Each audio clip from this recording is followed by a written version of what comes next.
Buenas tardes, doctor Cano. Buenas tardes, estimados alumnos. El día de hoy vamos a revisar este tema que son complicaciones agudas de la diabetes.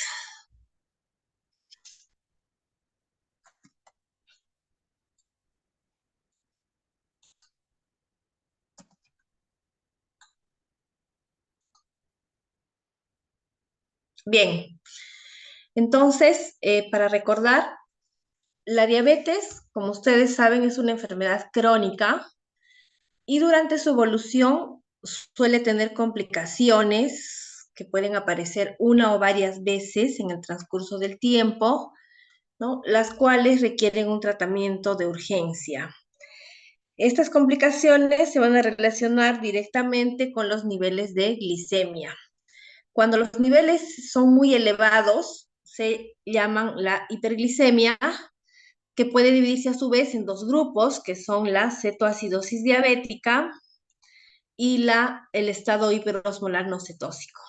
Y por el otro extremo, cuando los niveles de glucosa disminuyen, se denomina hipoglicemia.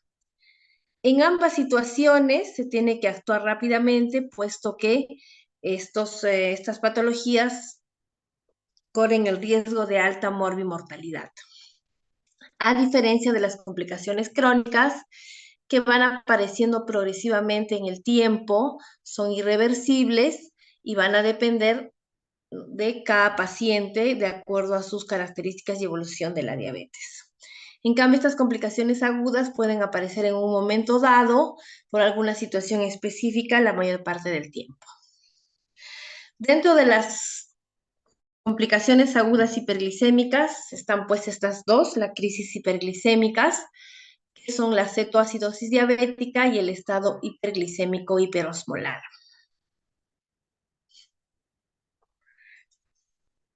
Existen algunos criterios diagnósticos para poder diferenciar si estamos frente a una o al otro tipo de crisis hiperglicémica. La cetoacidosis diabética, como su nombre lo dice, se trata de un estado acidótico. Por lo tanto, se requiere hacer un examen de un AGA, o sea, los gases arteriales, para poder hacer el diagnóstico. Solamente así podemos definir específicamente si estamos o no frente a una cetoacidosis diabética. Y se va a caracterizar porque los niveles de pH comienzan a disminuir a menos de 7.3. Recuerden que el pH normal en sangre es 7.4 más menos 0.4. Cuando ya empieza a bajar el pH se conoce como acidosis. Además, debido a esta acidosis, se empieza a consumir el bicarbonato. Recuerden que el bicarbonato es un álcalis, el cual pues va a contrarrestar la acidosis y por lo tanto se empieza a consumir y este va a estar disminuido a menos de 15. Los niveles de glucosa no necesariamente están muy elevados. Pueden estar por encima de 250 a más, ¿no? No hay límite, puede ser 300, 400, 500. Y adicionalmente, ¿no? Está la presencia de los cuerpos cetónicos en orina y en plasma. Los cuerpos cetónicos son sustancias que derivan del exceso de ácidos grasos que se libera a la circulación y que el hígado tiene que metabolizarlos y los convierte en estos cuerpos cetónicos, que son el acetoacetato, el beta-hidroxibutirato y la acetona. Entonces, teniendo estas características, podemos diagnosticar una cetoacidosis diabética. La otra crisis hiperglicémica viene a ser el estado hiperosmolar hiperglicémico. En este caso sí existe la característica que hay una hiperglicemia grave, tiene que estar muy elevada la glucosa. Esto va a generar hiperosmolaridad y deshidratación, esto en ausencia de una cetoacidosis, ¿no? O sea, que el estado hiperosmolar pues no tiene cetoacidosis. La hiperglicemia debe estar por encima de 600. Si recordamos los valores normales de glucosa, en pacientes sanos es de 70 a 100 en ayunas y hasta 140 en los estados postprandiales. Entonces, de esos valores a 600 hay una gran diferencia. Esto va a generar que se presente una hiperosmolaridad, es decir, que la osmolaridad plasmática esté aumentada. quiere decir que hay mayor concentración de solutos, en este caso la glucosa, en el plasma. Vamos a recordar que los niveles normales de osmolaridad fluctúan entre 285 a 295 miliosmoles por kilo, ¿no? En este caso tiene que estar por encima de 320. Ya más adelante vamos a ver cómo se calcula la osmolaridad plasmática. Entonces, teniendo en cuenta los criterios diagnósticos en las crisis hiperglicémicas, vamos a ver si se trata de una cetoacidosis o un estado hiperosmolar. Estas dos patologías son las más frecuentes dentro de la endocrinología que requieren el ingreso a una unidad de cuidados intensivos. Porque si no, por lo menos cuidados intensivos o cuidados intermedios, puesto que estos ambos aumentan el riesgo de mortalidad. La cetoacidosis diabética se presenta más o menos hasta 8 casos por 100.000 pacientes con diabetes al año, por 100 pacientes. Y el estado hiperosmolar es menos frecuente, menos de 1 por cada 100 pacientes diabéticos al año. Y en cuanto a la mortalidad, es más baja en la cetoacidosis diabética, menos del 2%. Y en el estado hiperosmolar es más alto, es más o menos el 11 a 12%. Entonces, es mucho más peligroso el estado hiperosmolar que la cetoacidosis. En ambos casos, ¿no? Se van a presentar generalmente en pacientes ancianos o pacientes que tienen otras comorbilidades.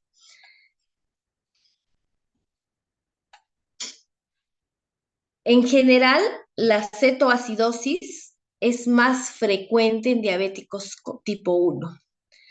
Recuerden que la diabetes tipo 1 se caracteriza porque hay una deficiencia absoluta de insulina, es decir, que las células beta prácticamente están nulas y el paciente requiere 100% de insulina.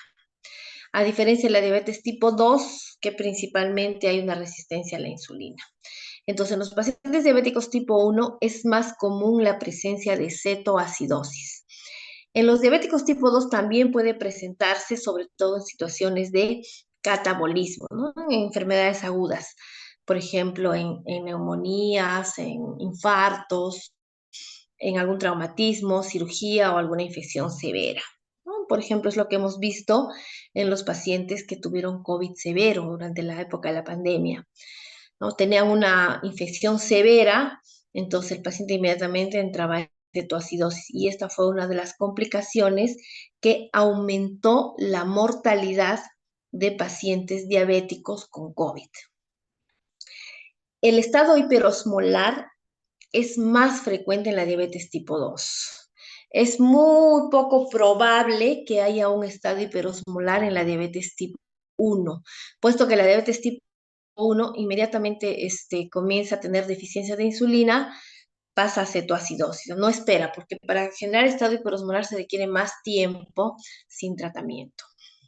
En general, el factor desencadenante más común de ambos, tanto de la cetoacidosis como el estado hiperosmolar, es una infección, sobre todo las infecciones severas. Por ejemplo, en adultos mayores es muy común que las infecciones urinarias, las pielonefritis o las neumonías puedan desencadenar las crisis hiperglicémicas. Existen también otros factores que precipitan pues estos cuadros, ¿no? Un tratamiento inadecuado o suspensión del tratamiento. Hay pacientes que por un u otro motivo dejan el tratamiento de la diabetes, entonces pueden llegar a estos cuadros. Una pancreatitis que complica mucho la situación, puesto que el páncreas deja de producir insulina, los infartos de miocardio, los accidentes cerebrovascular y el uso de algunos fármacos, por ejemplo, el uso de glucocorticoides a dosis muy altas que a veces son requeridas, por ejemplo, cuando se tratan algunas neoplasias malignas o algunas enfermedades autoinmunes. Entonces, en todas esas situaciones hay que tener en cuenta que podríamos generar una cetoacidosis o un estado hiperosmolar. Más o menos la cuarta parte de pacientes no se detecta el factor precipitante o la causa de la crisis hiperglicémica. Por ejemplo, uno de los principales factores es la diabetes no diagnosticada. Una persona que no sabe que tiene diabetes y empieza a presentar los síntomas, a veces los pasa por desapercibidos, puede llegar a una crisis hiperglicémica, ¿no? Si pasan los días y no recibe un tratamiento adecuado. También la deficiencia o falta de dosis de insulina, tanto en la diabetes tipo 1 como en la diabetes tipo 2, a veces la dosis que se le administra de insulina es muy poca, o el paciente deja de utilizar su insulina o se pone menos cantidad, porque eso sucede con mucha frecuencia. Los diabéticos tipo 1, por ejemplo, necesitan aplicarse varias inyecciones de insulina al día, mínimo 3 a 4. Y como la mayoría de estos chicos son niños o jóvenes adolescentes, entonces a veces ellos toman la decisión y se ponen menos insulina o simplemente no se ponen y pues van a llegar a este cuadro. En general, cualquier tipo de diabetes descompensada, como ya hemos mencionado, enfermedades o infecciones severas, el consumo de drogas, ¿no? que van a generar, pues, por ejemplo, los glucocorticoides, como ya les había mencionado, el estrés muy intenso, pero no un estrés que el que vivimos día a día, ¿no? Sino un estrés muy importante, el fallecimiento de un familiar cercano, una noticia, pues, no sé, muy, muy grave puede generar estas crisis. El consumo excesivo de alcohol también. En el embarazo, mujeres que tienen diabetes y logran embarazarse, entonces también puede generar sobre todo una cetoacidosis. Y en los estados isquémicos agudos, infarto miocardio o accidentes cerebrovasculares. Entonces es importante cuando tenemos una crisis hiperglicémica buscar cuál es el factor desencadenante y si es necesario tratamiento inmediato, ¿no? Si, por ejemplo, se trata de un infarto, entonces no puede esperar. Entonces hay que verificar que no haya nada importante en ese momento, ¿no? Que se pueda tratar paralelamente. Entonces, en general, a veces no vienen aisladamente, o cetoacidosis o estado hiperosmolar, pueden haber un estado mixto también. Más o menos el 22% son estados cetoacidóticos solos. El 45% estados hiperosmolares solos. Pero hay un 30%, o sea, la tercera parte de casos son estados mixtos. Entonces, tienen criterios diagnósticos tanto de cetoacidosis como de estado hiperosmolar. Es decir, tienen el pH bajo, el bicarbonato bajo y la osmolaridad plasmática y la glucosa muy, muy elevadas. ¿Y por qué se producen estos estados hiperglicémicos, estas crisis agudas? Lo más importante en ambas situaciones es que hay una reducción de la concentración de insulina. Como ya les había mencionado, ¿no? Puede ser porque el paciente diabético tipo 1 que de por sí ya no tiene insulina, entonces deja de aplicarse, entonces eso va a generar una cetoacidosis. Pero también puede ser en el paciente diabético tipo 2 que por una situación de estrés, sea estrés físico o estrés emocional, requiera más insulina para comenzar su diabetes, pero no sea suficiente. Adicionalmente, hay un aumento de las hormonas contrarreguladoras. ¿Y cuáles son las hormonas contrarreguladoras? Son todas aquellas que producen hiperglicemia.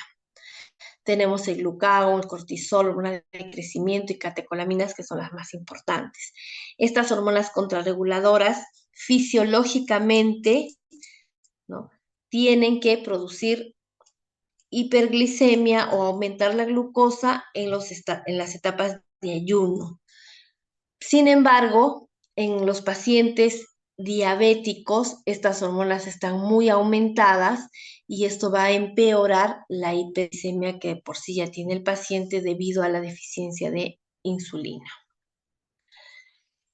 En la cetoacidosis diabética, el mecanismo fisiopatológico es la deficiencia absoluta de insulina, ¿no? Puesto que no tiene células beta el paciente con diabetes tipo 1. En esto, la deficiencia de insulina va a generar aumento de la lipólisis, puesto que la insulina tiene como una de sus funciones inhibir la lipólisis. Esto significa que va a producir muchos ácidos grasos libres y los cuales van a ser oxidados a cuerpos cetónicos, ¿no? Esto es lo que va a generar pues el aumento de la cetogénesis y acidosis metabólica. En el estadio hiperosmolar todavía hay insulina, hay algo de insulina, por eso es que no hay mucha cetoacidosis, pero no va a controlar la hiperglicemia, ¿no? Esto va a generar que los niveles de glucosa sean muy elevados y por lo tanto hay una deshidratación severa, se pierde a través de la orina agua, sodio, potasio y otros electrolitos. Entonces, haciendo un resumen, cuando hay una deficiencia absoluta de insulina, hay aumento de la lipólisis. Normalmente existe una enzima que se llama lipoproteína lipasa que inhibe a la lipólisis. Sin embargo, a la deficiencia de insulina, estos ácidos, este tejido graso va a liberar los ácidos grasos hacia el hígado y a la circulación. Va a haber gran cantidad de ácidos grasos. Entonces el hígado no los va a poder metabolizar, se va a saturar por las vías metabólicas normales y por lo tanto va a convertirlos en cuerpos cetónicos, es decir, va a aumentar la cetogénesis, ¿no? Que son sustancias ácidas. Estos cuerpos cetónicos, estos ácidos, van a hacer que la reserva alcalina disminuya, puesto que el bicarbonato funciona como un buffer, es decir, va a contrarrestar y se va a agotar, y por lo tanto va a aumentar más la cetoacidosis. Asimismo, el exceso de ácidos grasos libres van a ser materia prima para aumentar la cantidad de triglicéridos. Recuerden que los triglicéridos es la unión de tres ácidos grasos, por eso se llama triglicérido más una glicerina. Entonces, al aumentar gran cantidad de ácidos grasos, también hay aumentos de triglicéridos, produciendo la hiperlipidemia, que es también típica en la cetoacidosis. Por otro lado, va a haber el aumento de las hormonas contrarreguladoras y hemos mencionado que estas hormonas son hiperglicemiantes. La función de estas hormonas es estimular al hígado para que haya mayor síntesis de glucosa. Entonces, esto aumenta la hiperglicemia. Estas hormonas contrarreguladoras también van a disminuir la síntesis de proteínas, es decir, y van a hacer que haya proteólisis, es decir, que se degraden las proteínas en aminoácidos. Estos aminoácidos sirven como sustrato o como materia prima para aumentar la gluconeogénesis hepática. Entonces, estas hormonas contrarreguladoras aumentan la gluconeogénesis hepática, favorecen la glucogenólisis, es decir, degradan el glucógeno que está almacenado tanto en hígado como en músculo y lo convierten en glucosa, ¿no? Entonces, esto hace que haya gran hiperglicemia en estos pacientes. Cuando hay hiperglicemia, se va a aumentar la eliminación de glucosa a nivel renal y por lo tanto va a haber glucosuria. Y recuerden que al haber más solutos en la orina, produce una diuresis osmótica, puesto que la glucosa va a jalar más agua y esto va a favorecer la pérdida de agua y electrolitos, por lo tanto el paciente va a tener poliuria, se va a deshidratar y va a tener deterioro de la función renal. El paciente, pues, como pierde más de lo que ingiere líquidos, entonces genera la hiperosmolaridad. Como en el estado hiperosmolar hay una deficiencia relativa de insulina, si el paciente tiene todavía un poquito de insulina, no hay cetogénesis o esta va a ser mínima. Entonces, es así como se produce la cetoacidosis, el estado hiperosmolar, o puede haber un componente mixto.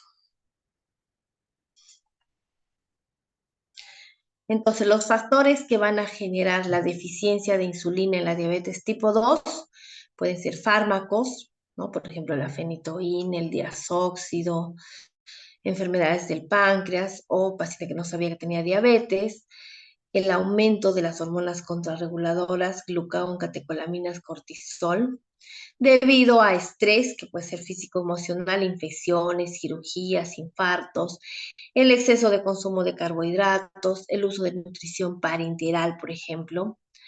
Hay pacientes en los cuales requieren alimentación vía endovenosa y se les pone dextrosa al 50% y eso puede generar también una crisis hiperglicémica. Entonces, esto va a generar pues que haya una deficiencia de insulina, aumente la gluconeogénesis, haya hiperglicemia, hiperosmolaridad. Cuando hay hiperosmolaridad, por supuesto que la sangre va a estar hiperviscosa y esto va a favorecer la presencia de trombosis. Además, va a generar coma y deshidratación, lo cual va a llevar al shock, una insuficiencia renal, ¿no? Esto puede aumentar la acidosis. Entonces, todos estos cuadros de crisis hiperglicémicas van a tener serias complicaciones en el organismo. Clínicamente, ¿cómo se va a presentar? ¿Cómo vamos a sospechar que el paciente está entrando a un estado hiperglicémico o ya está, ¿no? Primero, los signos y síntomas de la cetoacidosis aparecen rápidamente. En menos de 24 horas, el paciente comienza a tener poliuria, polidipsia, náuseas, vómitos, deshidratación, astenia y dolor abdominal. Entonces, rápidamente se instala el cuadro. Además, cuando el cuadro va avanzando, empieza a presentar la respiración de Kussmaul, ¿no? Esta es una respiración típica, es una respiración profunda, o sea, se esfuerza por respirar y rápida. ¿Para qué? No con la idea de botar a través del anhídrido carbónico, trata de botar pues los ácidos. Además tiene taquicardia e hipotensión. Si sigue progresando, hay cambios en el estado mental, el paciente se va a volver, va a tener decaimiento, somnoliento o soporoso. En cuanto a la temperatura, generalmente no hay alteraciones, pero en caso que hay infección, muchas veces hay hipotermia, y esto sí es un signo de mal pronóstico. Una de las cosas de los signos que llama la atención es el dolor abdominal. El dolor abdominal tiene muchas causas, como ustedes lo saben. Entonces, siempre que hay un dolor abdominal que no se determine una causa muy específica, también hay que sospechar de una cetoacidosis. Sobre todo en niños, ¿no? En niños que a veces no dicen muchos otros síntomas, entonces es parte del diagnóstico diferencial de un abdomen agudo quirúrgico. El estado hiperosmolar. En este caso, como la deficiencia de insulina no es absoluta, sino relativa, los signos y síntomas son más paulatinos y inician lentamente, ¿no? Días, semanas, el paciente comienza a tener poliuria, polidipsia y empieza a bajar de peso. Lo que más llama la atención es que empieza a bajar de peso sin causa aparente. Después ya de aproximadamente 2 a 3 semanas con signos y síntomas de este tipo, poliuria, polidipsia, ya empieza a tener alteración en el estado de conciencia. Primero el paciente refiere que se siente muy cansado, que quiere dormir todo el día y puede llegar incluso al coma si es que no se atiende a tiempo.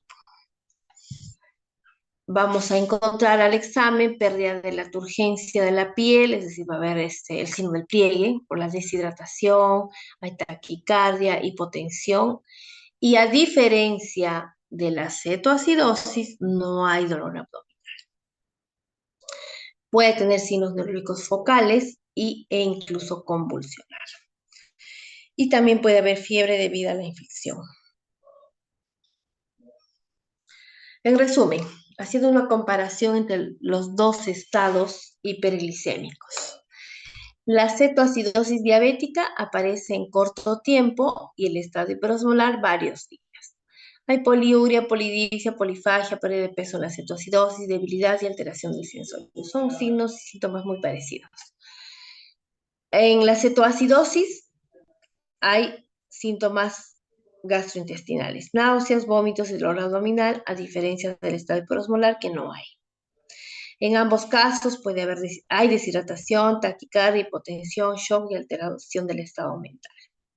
En la cetoacidosis se presenta también la respiración de Kussmaul o puede haber una gastritis hemorrágica. En el estado hiperosmolar puede llegar al coma y hay mayor deshidratación. La cetoacidosis también puede llegar al coma, pero es más común en el estado hiperosmolar. Laboratorialmente, ¿cómo hacemos el diagnóstico diferencial? La cetoacidosis se va a clasificar en 3 grupos: leve, moderada, severa, de acuerdo a los niveles de pH y bicarbonato.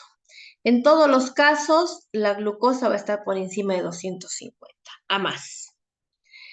En el caso del pH arterial, si es una cetoacidosis leve, no va a estar muy bajo, 7.25 a 7.30, si es moderado de 7 a menos de 7.24 y si es severo menos de 7. El bicarbonato en el estado leve, de 15 a 18, en el moderado de 10 a 15 y en el severo menos de 10. En todos los casos hay presencia de cetonas, tanto a nivel urinario como plasmático, cuerpos cetónicos. La osmolaridad no va a variar mucho, va a depender de los niveles de glucosa, ¿no? Si los niveles de glucosa son más altos, la osmolaridad va a empezar a subir. El anion gap es una fórmula que se utiliza para determinar la brecha aniónica que justamente se da en estos pacientes de cetoacidosis. En la cetoacidosis leve no hay alteración del anion gap, en cambio en la moderada severa está por encima de 12. En el estado mental, igualmente, ¿no? De acuerdo a la intensidad, va a comprometer más. En el caso leve, no hay alteración del estado mental. En el moderado puede haber una pequeña somnolencia, adormecimiento, y en el severo puede llegar incluso hasta el coma. El estado hiperosmolar se diagnostica cuando la glucosa está por encima de 600. No hay alteraciones en el pH ni en el bicarbonato ni la presencia de cuerpos cetónicos. La osmolaridad plasmática por encima de 320 y el anion GAF está normal. El estado mental la mayoría de veces tiene por lo menos estupor o coma. Entonces, ¿cómo calculamos la osmolaridad plasmática? ¿No? La osmolaridad plasmática para definir o descartar si es un estado hiperosmolar o si está normal. Es muy fácil, hay que recordar siempre esta fórmula. La osmolaridad se define por la presencia de solutos en un solvente. En este caso, el solvente es el agua y los solutos son las partículas sólidas. ¿Cuáles son los solutos más importantes del plasma? Son 2, el sodio y la glucosa. Entonces, la osmolaridad plasmática es solamente multiplicando 2 veces el sodio más la glucosa dividida entre 18. Por ejemplo, si el paciente tiene de sodio 150 y glucosa tiene 900, como para tener una fórmula rápida. 2 sodios sería 2 por 150, 300. Glucosa 900 entre 18 es 50. 300 más 50, 350. Está cumpliendo el criterio de estado hiperosmolar y además tiene una glucosa más de 600. Entonces, esa es la forma como se calcula la osmolaridad plasmática, ¿no? Recuerden que los niveles normales son de 285 a 295. Es importante siempre primero corregir el sodio. ¿Y cómo se corrige el sodio? ¿No? El sodio que tiene el paciente más 1.6 multiplicado por la glucosa menos 100, todo esto dividido entre 100, esto último. Entonces, antes de hacer estos cálculos, siempre hay que corregir el sodio. ¿Y cómo se calcula el anion gap? Simplemente dividimos los cationes, o sea, que son los positivos, con los aniones, que son los negativos. El sodio es positivo menos la suma de cloro más bicarbonato.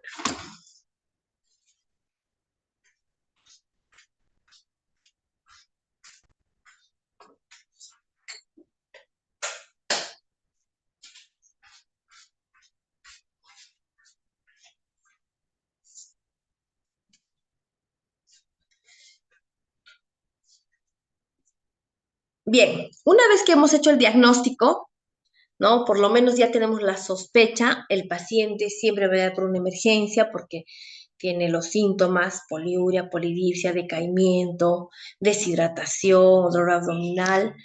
Entonces, inmediatamente el paciente ingresa, hay que realizar estos exámenes, el dosaje de glucosa. De inicio el dosaje de glucosa, ¿no? Si no está por encima de 250, entonces ya descartamos. Y la presencia de cuerpos cetónicos en sangre o en orina. En orina es más fácil porque simplemente se hace con el examen de orina y salen en cruces y ya por lo menos nos da una idea, ¿no? De que podemos estar yendo por ahí. También hay que hacer dosaje de los electrolitos, sodio, potasio. La función renal también es importante, la ura y la creatinina, los gases arteriales, como hemos mencionado. Los gases arteriales se hacen cuando estamos sospechando, ya porque hacer el examen de gases arteriales significa que hay que hacer una punción arterial. Eso no se hace en sangre venosa, entonces es un poquito más complicado que tomar las otras muestras. Entonces, solamente en caso que haya cuerpos cetónicos en orina y glucosa alta, entonces hacemos gases arteriales para hacer el diagnóstico de la cetoacidosis o descartarla en este caso.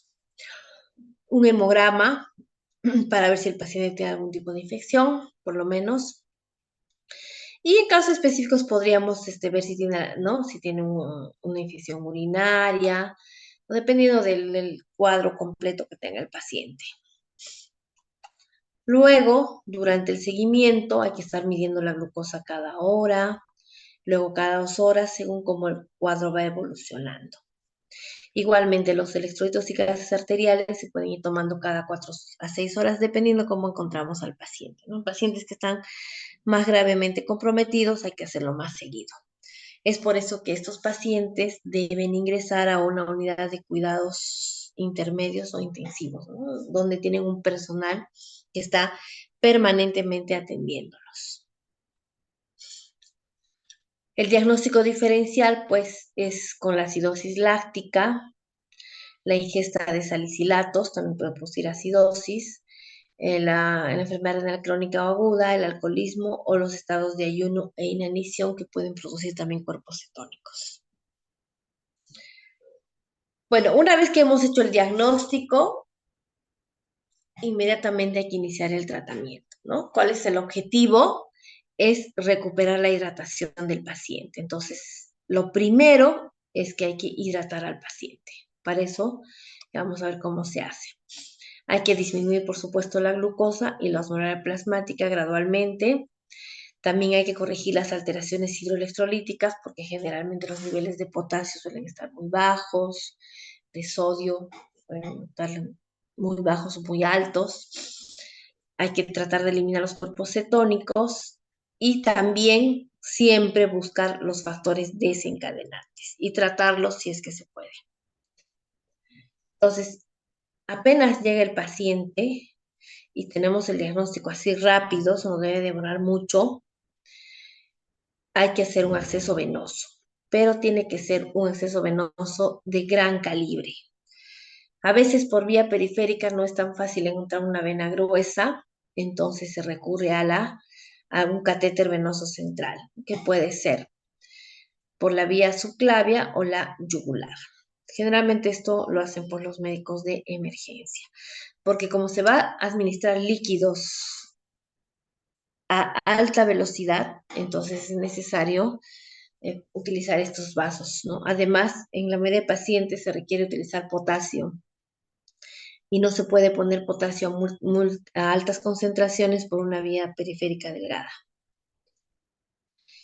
Como ya les había mencionado, hay que hacer el examen de gases arteriales, un electrocardiograma para descartar si tiene algún problema en los niveles de potasio o algún problema de un infarto.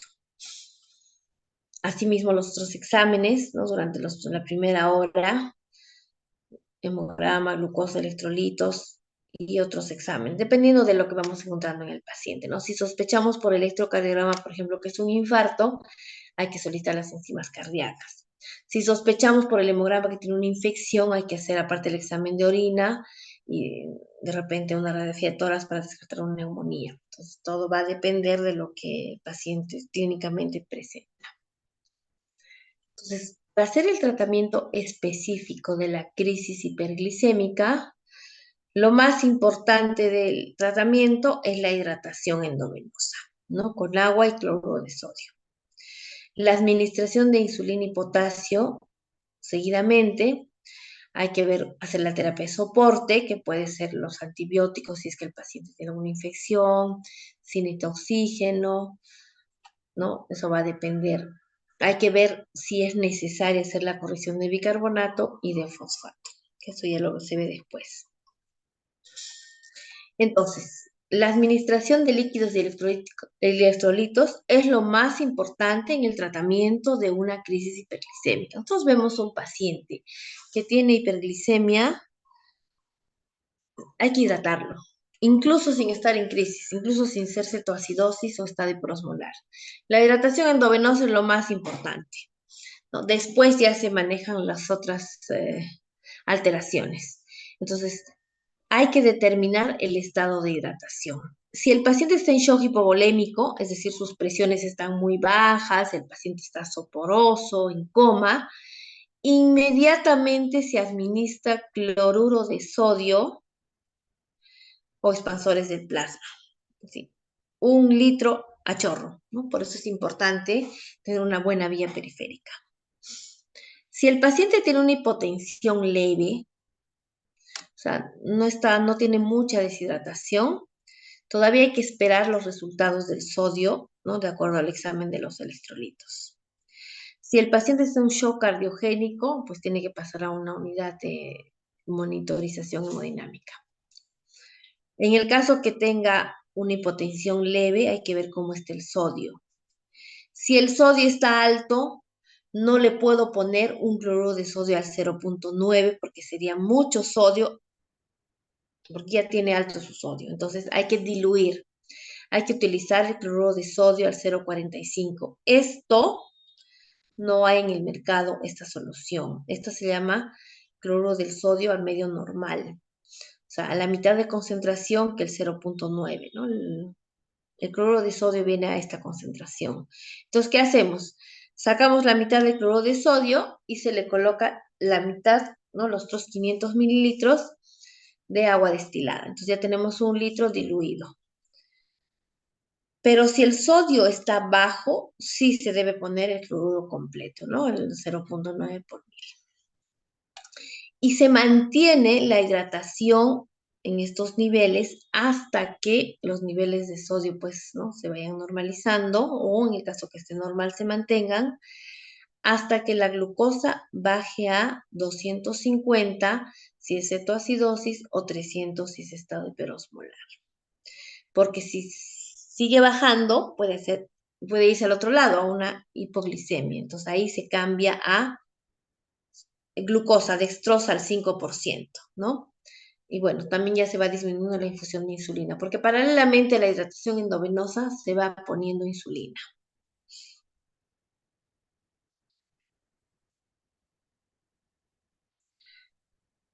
Luego se evalúa cómo están los niveles de potasio. En general, cuando el pH disminuye, el potasio aumenta. El pH cuando disminuye en 0.01, aumenta el potasio en 0.5.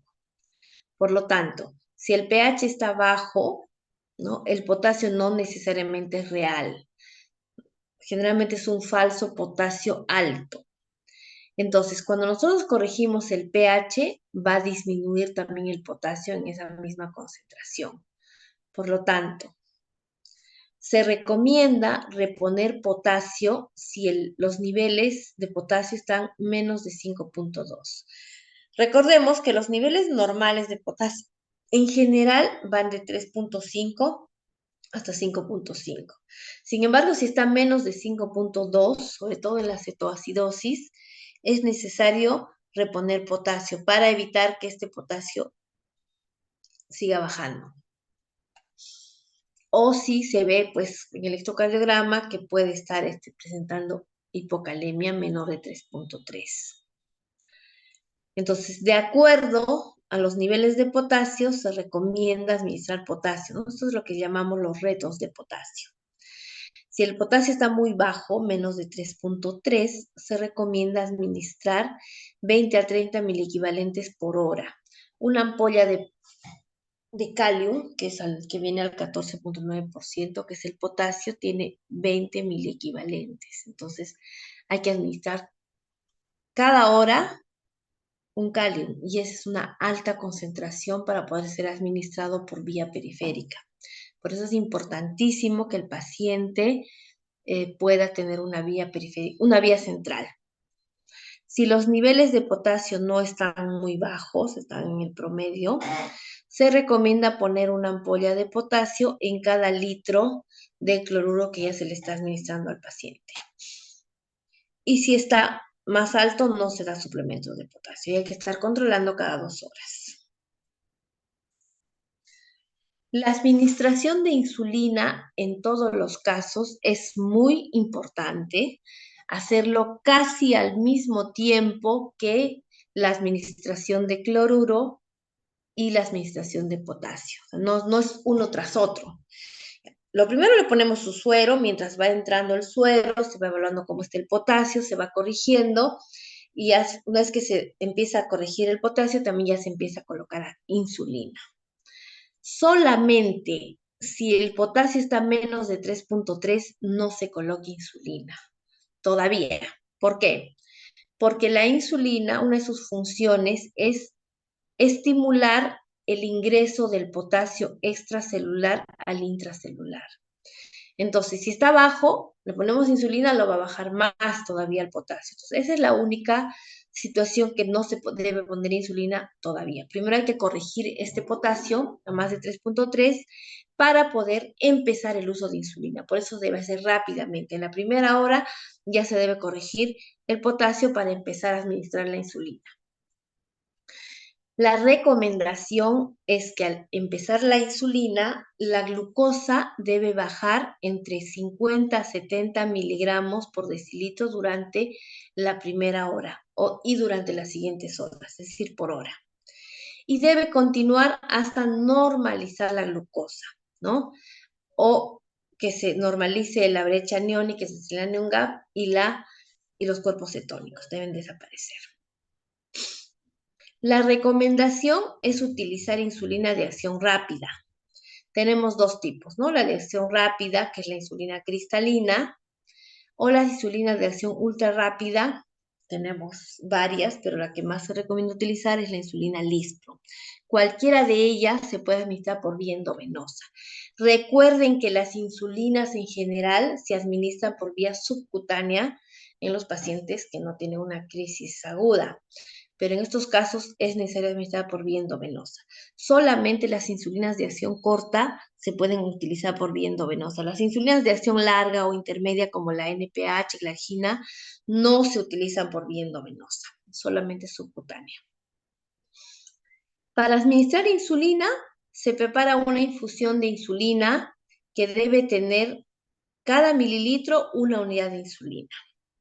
Y esta infusión de insulina se debe administrar por una bomba de infusión, ¿no? Esta bomba de infusión, la cual va a regular que el goteo sea exacto, porque no se puede controlar manualmente, puesto que es un microgoteo, ¿no?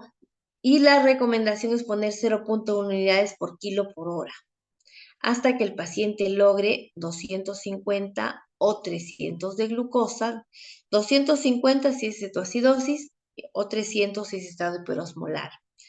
Y luego se disminuye la velocidad de infusión a la mitad y se va controlando cada 1 a 2 horas para ir disminuyendo progresivamente. Porque si lo dejamos mucho tiempo, va a ser hipoglicemia, ¿no? Recuerden que la insulina está entrando por vía endovenosa, está entrando directamente al torrente circulatorio. Bueno, la preparación de la infusión de insulina es muy fácil. Preparamos en 100 mililitros de solución salina, le ponemos 100 unidades de insulina. Entonces, por lo tanto, cada mililitro va a tener una unidad de insulina. Muy fácil esta preparación.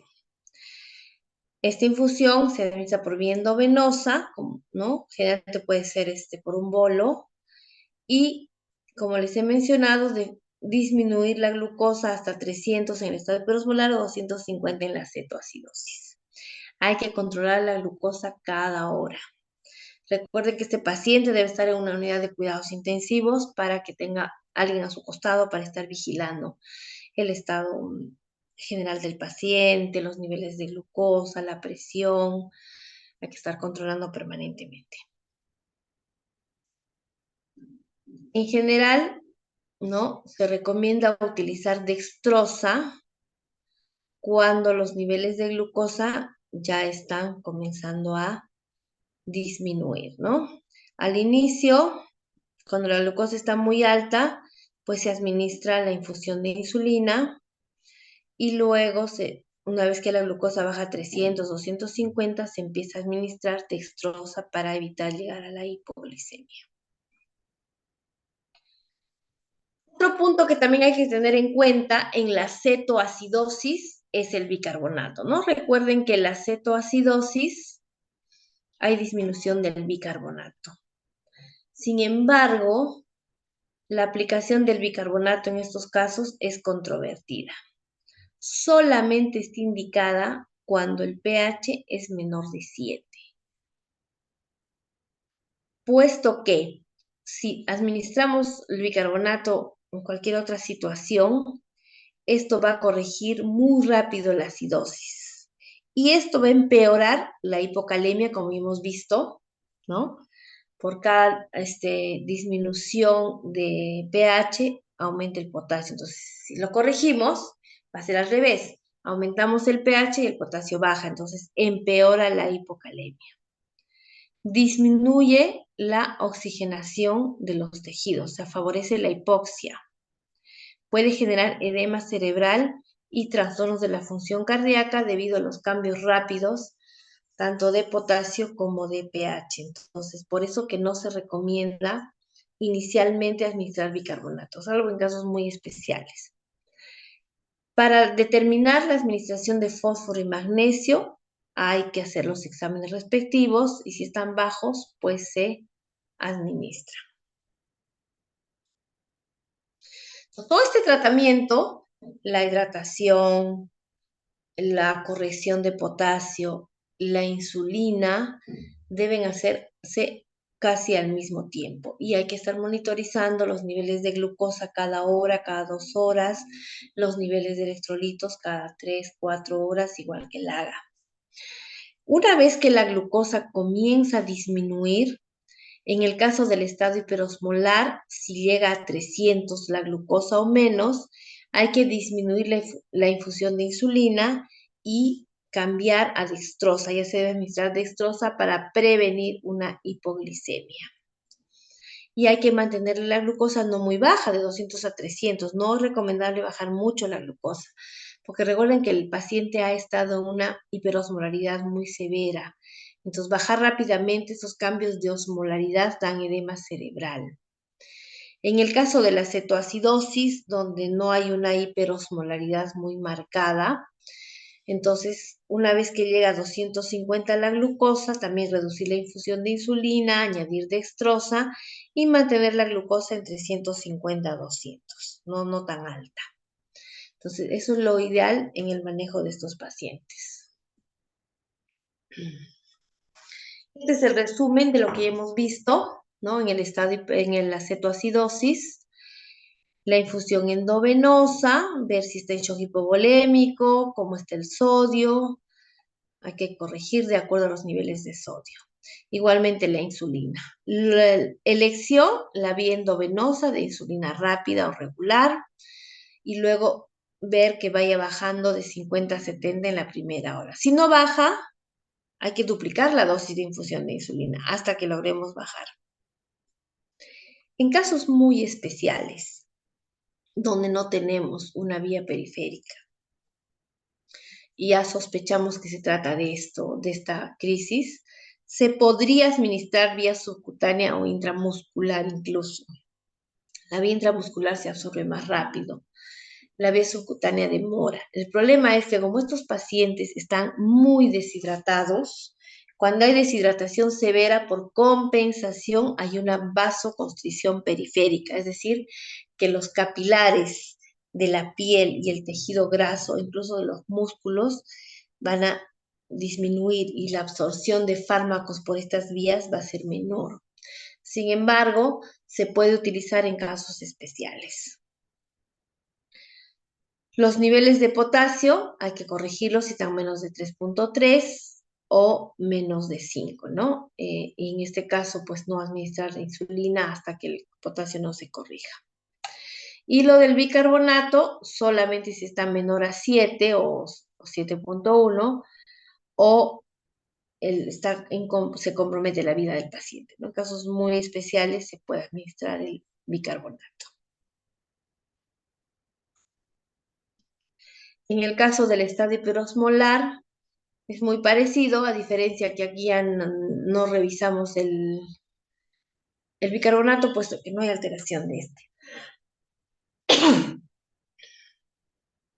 Entonces, ¿cuándo definimos que ya hubo una resolución del caso? En el estadio hiperosmolar, cuando la osmolaridad baja de 320 y el paciente recupera el estado de conciencia. Y en la cetoacidosis, cuando la glucosa está menos de 250, el bicarbonato está mayor de 18 y el pH mayor de 7.30. Generalmente se debe resolver estos cuadros entre 12 a 24 horas máximo. Si pasa más tiempo, el pronóstico es malo, ¿no? Más de 24 a 48 horas es mal pronóstico, aumenta la mortalidad.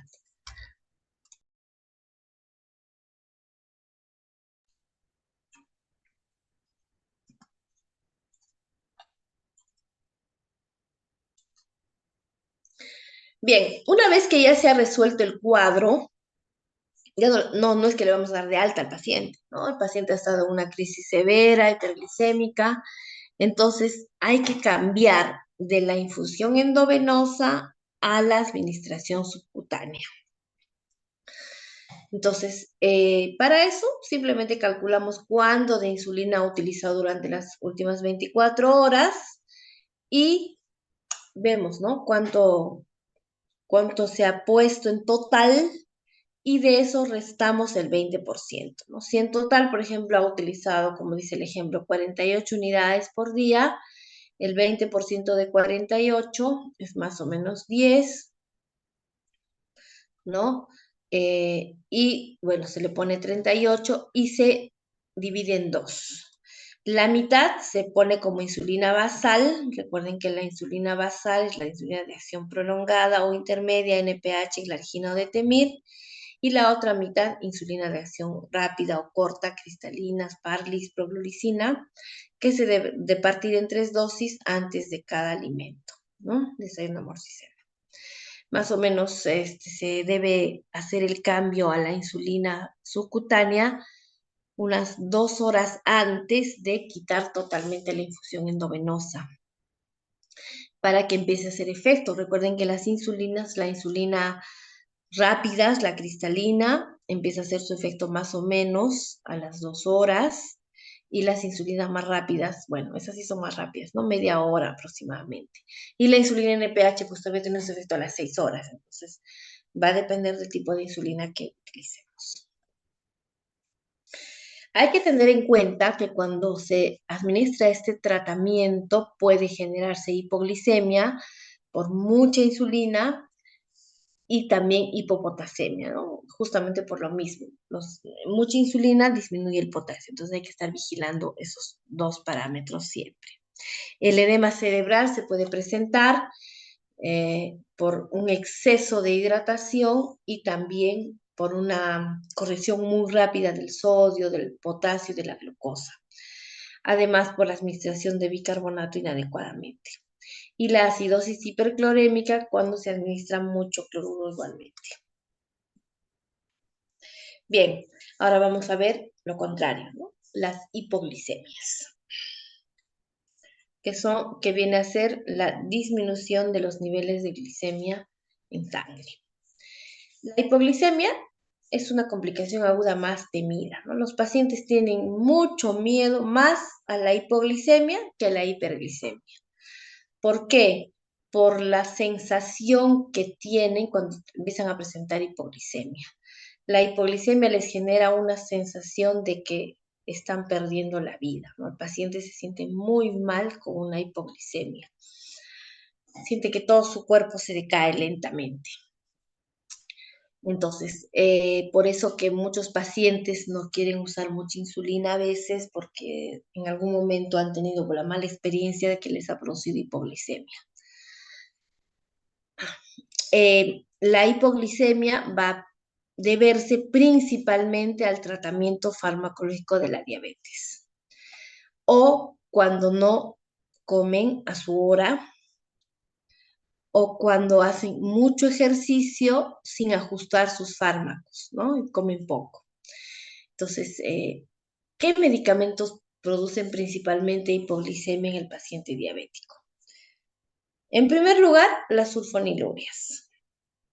Son medicamentos hipoglucemiantes muy potentes.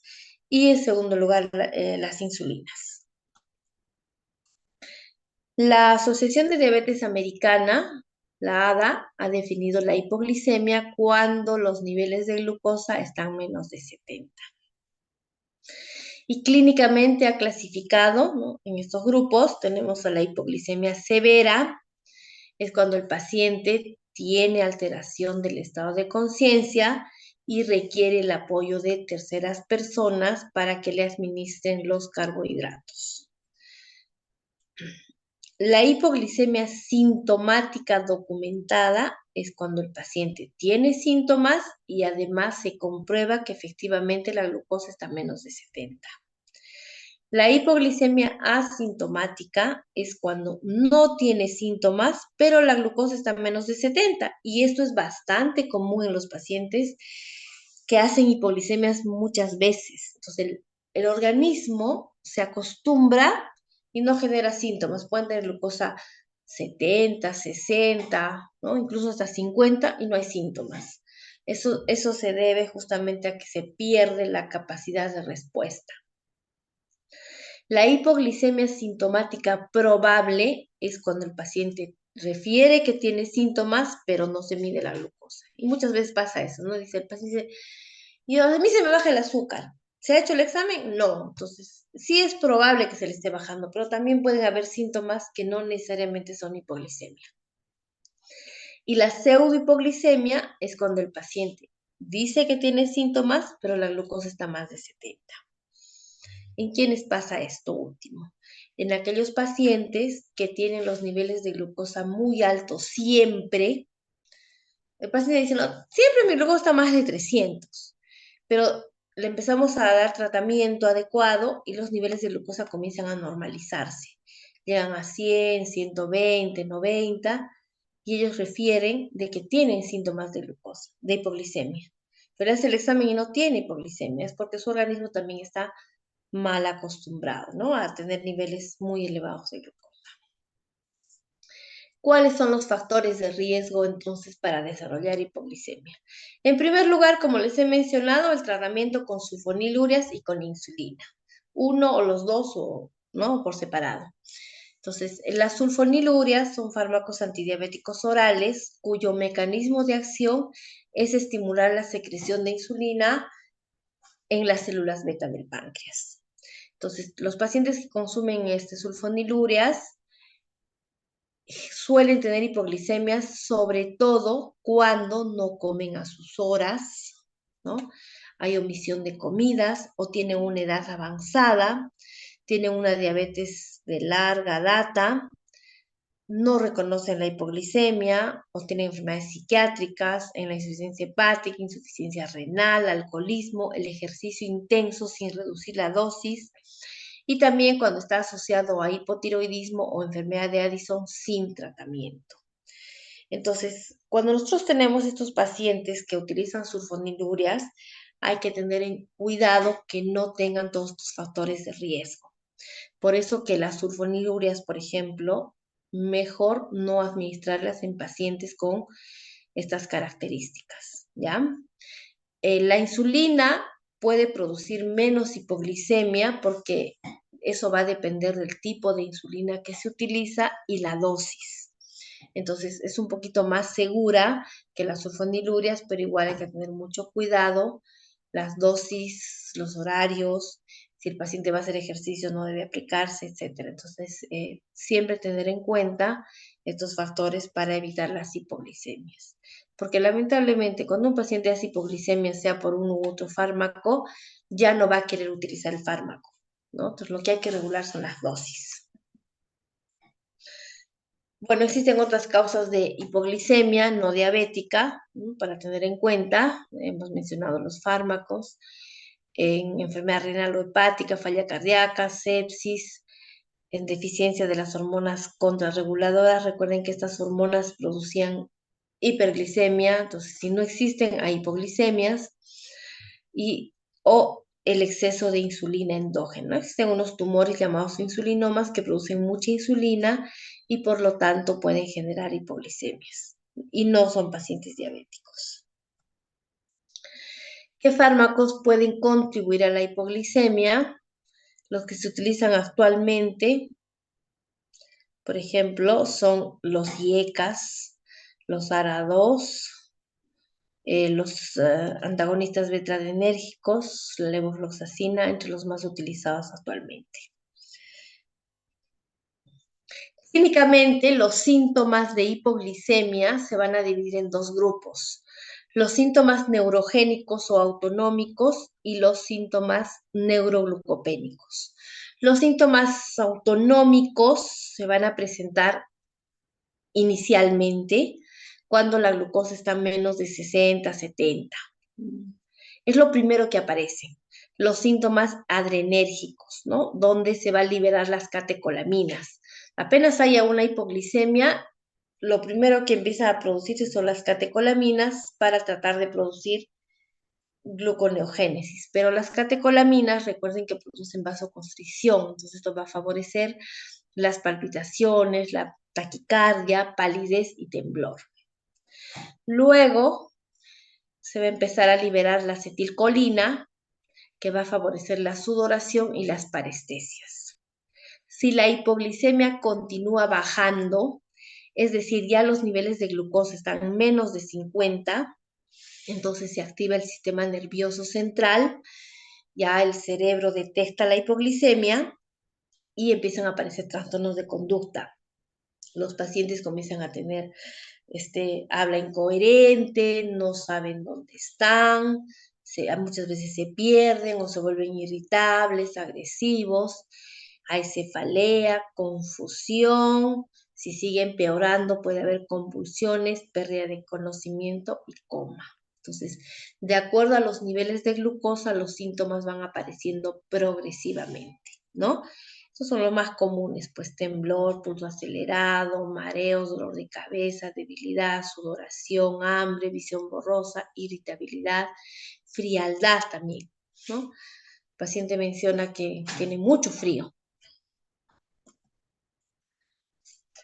Entonces hay que tener en cuenta que la clínica es progresiva, ¿ya? Es progresiva. Cuando los síntomas pueden pasar desapercibidos, cuando el paciente tiene una neuropatía o está en tratamiento con beta bloqueadores, ¿no? Los síntomas adrenérgicos, temblores, ansiedad, palpitaciones, los colinérgicos por acetilcolina, sudoración, hambre, parestesias.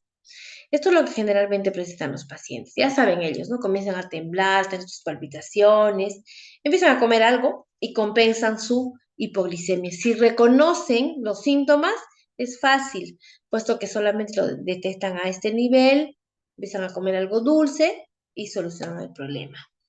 Luego, si no reconocen los síntomas o no son detectables, entonces ya empieza la disfunción del sistema nervioso central, que puede llegar hasta el coma, ¿no? Y dependiendo del tiempo de hipoglicemia, puede ser incluso irreversible.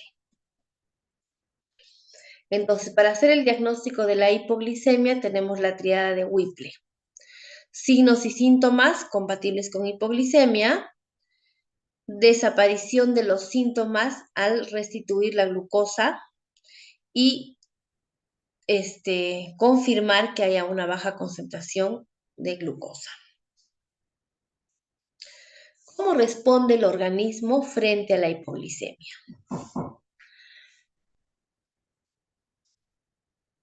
Disminuye los niveles de glucosa, ¿no? La disminución de los niveles de glucosa inmediatamente va a ser captado por el páncreas y el cerebro.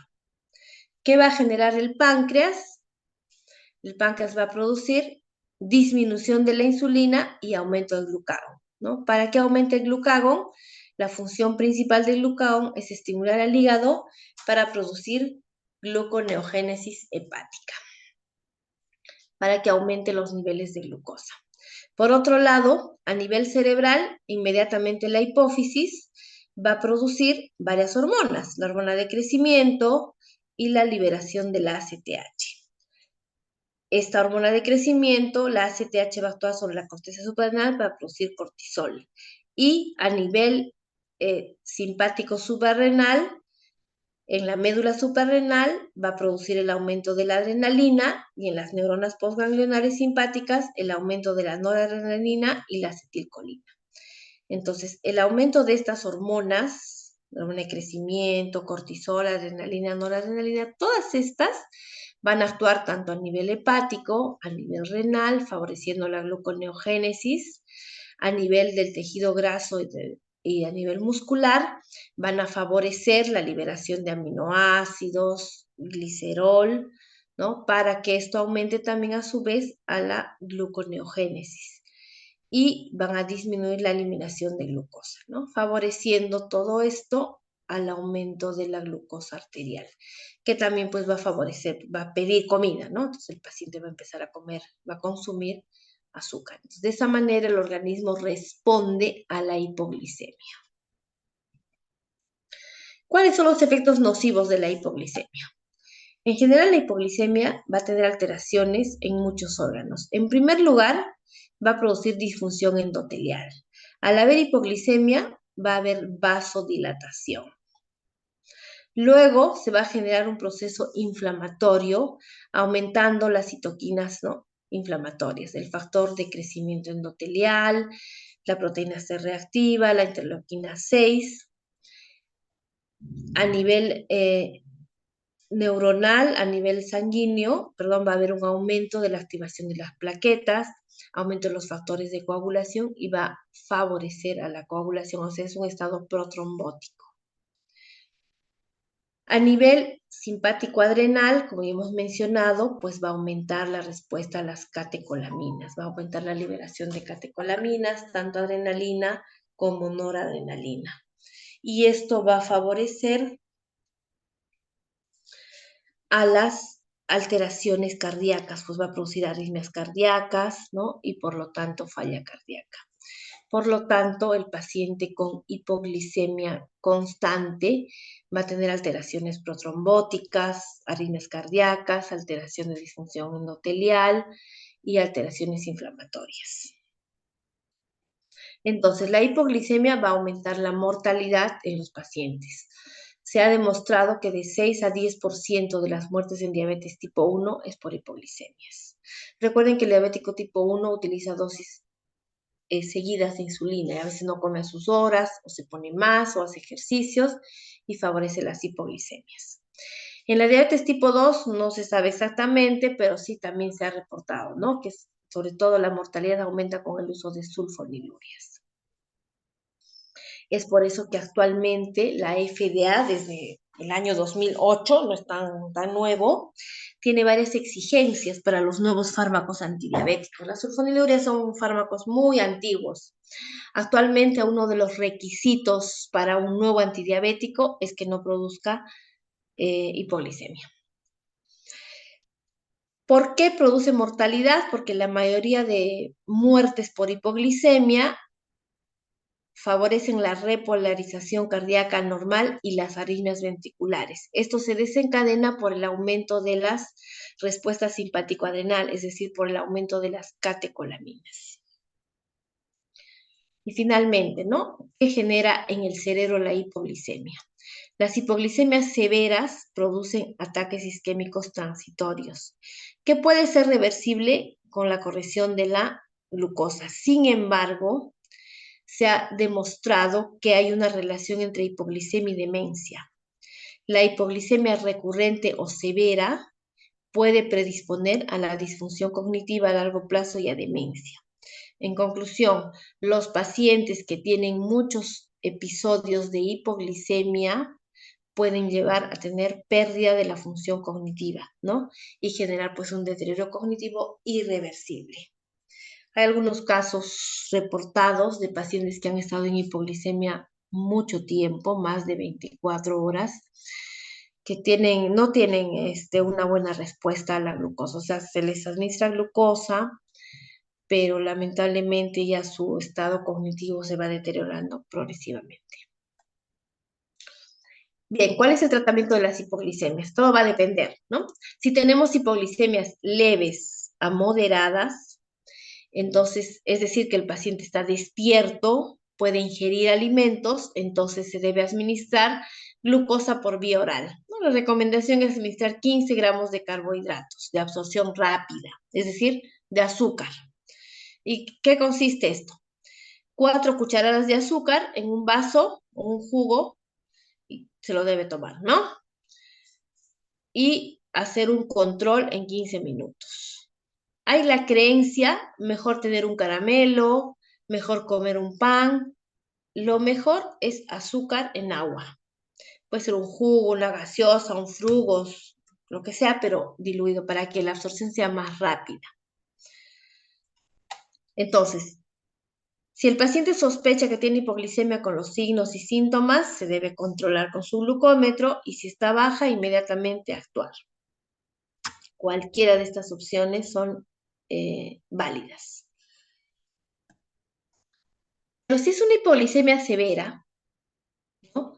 El paciente ya va a presentar compromiso de conciencia. Entonces va a requerir apoyo de terceras personas. Ya el paciente está soporoso, pérdida de la conciencia, habla incoherente a veces. Entonces, se puede utilizar el glucagon 1 miligramo por vía subcutánea o intramuscular.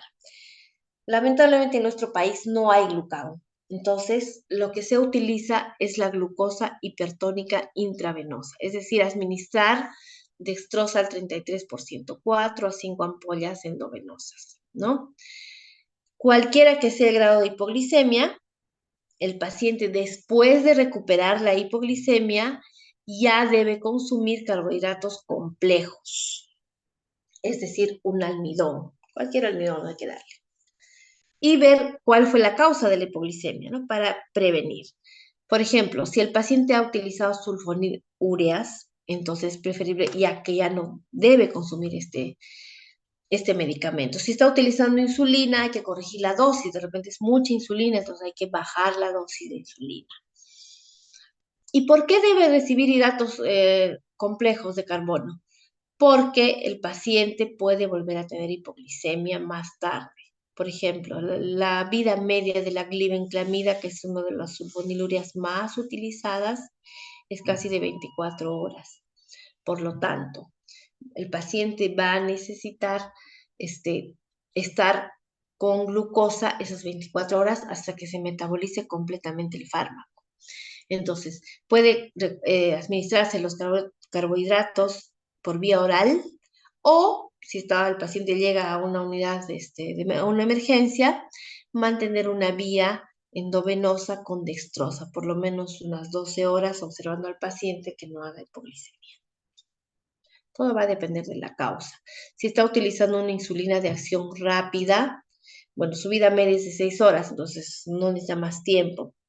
Pero si también utiliza una insulina de acción prolongada de 24 horas, también hay que esperar ese tiempo. Bien, finalmente vamos a ver las infecciones agudas en diabetes, ¿no? El paciente diabético tiene muchas infecciones a lo largo de su evolución. Las úlceras de los pies y la osteomielitis, que son los pies diabéticos, la neumonía, las infecciones por hongos, las infecciones urinarias, que es bastante común en mujeres diabéticas, u otras infecciones por bacterias por estafilococos y estreptococos, ¿no? Son infecciones comunes. Sin embargo, los pacientes con diabetes pueden tener, ¿no? Esas complicaciones agudas que son raras, pero generalmente son mortales en pacientes con diabetes. Vamos a tener la otitis externa maligna, la mucormicosis rinocerebral, colecitis enfisematosa, pielonefritis enfisematosa, infecciones necrotizantes de tejidos blandos, por ejemplo, la fasciitis de Fournier y la endoftalmitis. La otitis externa maligna es una infección del oído externo producido por pseudomonas, ¿no? Lo cual va a afectar rápidamente a toda la zona, tanto al pabellón auricular e incluso al hueso temporal, ¿no? Que puede generar una infección grave y mortal. Obviamente hay que hospitalizar al paciente, hacer una cirugía de drenaje y administrar antibióticos de amplio espectro, ¿no? Que cubran pseudomonas. La mucormicosis rinocerebral es una infección oportunista por un hongo, ¿no? Que pertenece a la familia de la Mucoraceae y el tratamiento es con un antimicótico endovenoso que es la anfotericina B. La colecistitis enfisematosa es una forma rara de colecistitis aguda que se caracteriza por la presencia de gas en la pared de la vesícula, ¿no? Esto puede generar una colestitis gangrenosa y una peritonitis, lo cual si no se opera a tiempo puede generar una sepsis con alta mortalidad. Igual es la pielonefritis enfisematosa, ¿no? Es una infección a nivel renal en la cual hay presencia de gas en el interior y esto pues va a generar también una sepsis si no se trata a tiempo.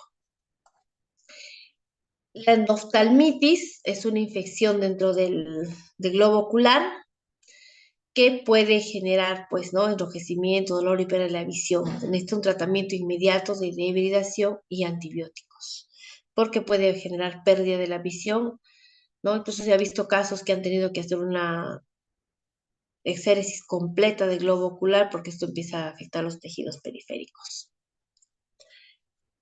Bien, hasta aquí terminamos. ¿Tienen alguna pregunta?